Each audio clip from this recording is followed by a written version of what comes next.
కోల్కతాలో front line warrior trainee వైద్యురాలిపై జరిగిన అత్యాచార ఘటనతో దేశవ్యాప్తంగా నిరసనలు బగ్గుమంటున్నాయి. ఐఎంఏ ఇండియన్ మెడికల్ అసోసియేషన్ పిలుపు మేరకు తెలంగాణ రాష్ట్ర వ్యాప్తంగా వైద్యులు ఓపీ సేవలను నిలిపివేశారు.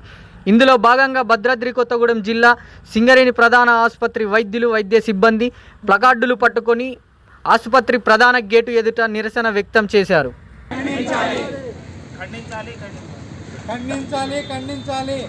కలకత్తాలో డాక్టర్లపై జరిగిన దాడిని కలకత్తాలో డాక్టర్పై జరిగిన దాడిని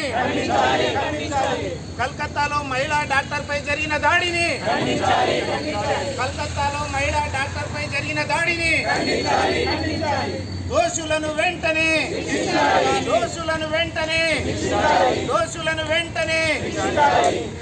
No safety. No duty. No safety. No duty. No safety. No duty.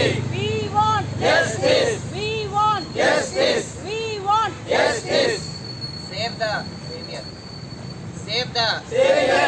Save the savior. Save the savior. Save the savior. Justice delayed. Justice denied. Justice delayed. Justice denied. We want justice. We want justice.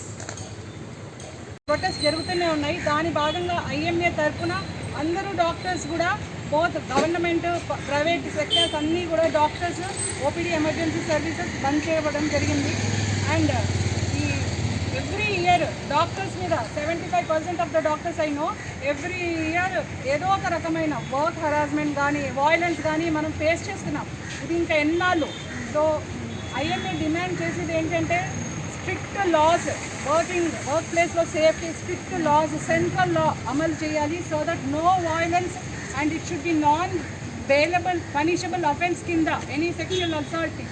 మెయిన్గా ఇది డాక్టర్ల సమస్య కంటే కూడా ఒక working అట్మాస్ఫియర్లో during duty hours ఈ ఘటన జరగటం అనేది చాలా దారుణం. ఏదో బయటికి వెళ్ళినప్పుడో ఇంకెక్కడికి వెళ్ళినప్పుడో జరిగింది కాదు. వర్కింగ్ అవర్స్ డ్యూటీ చేసేటప్పుడు నైట్ డ్యూటీలో ప్లాన్డ్గా చేసిందా అనుకోకుండా జరిగిందా అనేది కూడా తెలియదు. జస్టిస్ కావాలి.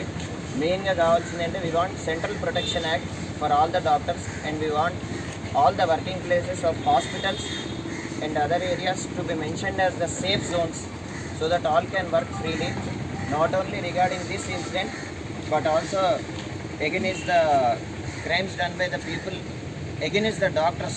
Stop violence on the hospitals. మహిళా డాక్టర్ని విచక్షణ రహితంగా ఒక గ్యాంగ్ రేప్ చేసి ఆమెను చంపేశారు. పైగా అక్కడ ఉన్నటువంటి గవర్నమెంట్ ఏ విధంగా చిత్రీకరణ చేసిందంటే ఆమె ఆత్మహత్య చేసుకుంది అని వాళ్ళ పేరెంట్స్కు ఫోన్ చేసి చెప్పారు. తర్వాత అక్కడ ఉన్నటువంటి మిగతా ట్రైనింగ్ డాక్టర్స్ ఆ స్టాఫ్ వచ్చి చూసిన తర్వాత